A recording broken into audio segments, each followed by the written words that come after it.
ప్రధానమంత్రి గారికి దేశానికి స్వాతంత్రం వచ్చిన విధానం తెలవదు. ముఖ్యమంత్రి గారికి ఏ విధంగా పరిపాలన చేసుకునే ఆలోచన విధానం తెలవదు.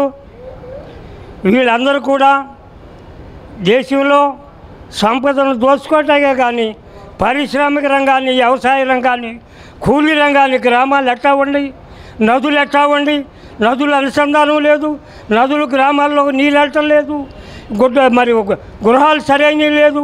7 లక్షల గ్రామాల్లో ఇవాళ భారతదేశంలో కనీసం 3 లక్షల గ్రామాలు దిక్కుదోసని విధానంలో ఉన్నాయి.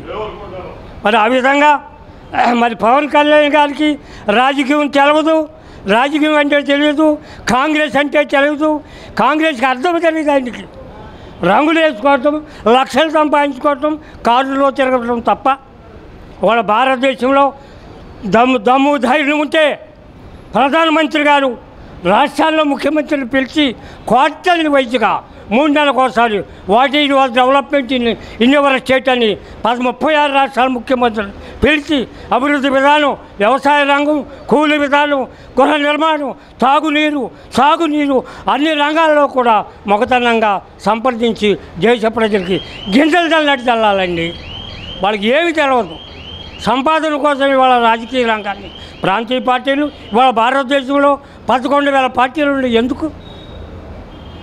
ఆడడానికి 2 మొగుళ్ళు అన్నట్టుగా ఎందుకండి అనవసరంగా వీళ్ళకి?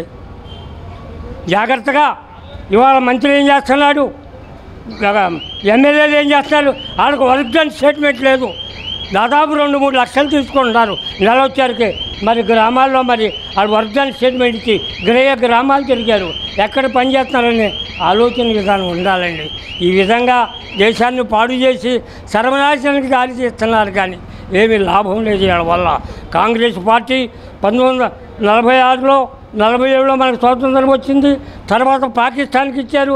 అయినా సరే మనం ఏ దేశాన్ని కూడా తొందరపట్టలేదు. ఇవాళ సరిహద్దులు మూతపడుతున్నాయి, వ్యవసాయం మూతపడుతుంది, ప్రజలకు ఆహారం దొరకట్లేదు, ప్రజలకు పడుకోవటానికి ఇల్లు కూడా సరిగ్గా లేవు, నేల మీద పడుకునే అనేక ఇబ్బందులు పడుతున్నారు. ఎడ్యుకేషన్ కూలిపోయింది. సభాధ్యక్షులు వారి కార్యక్రమాన్ని నాకు ఇచ్చినందుకు పత్రికా విలేకరులకు కూడా ధన్యవాదాలు చెప్తున్నాను. జై హింద్.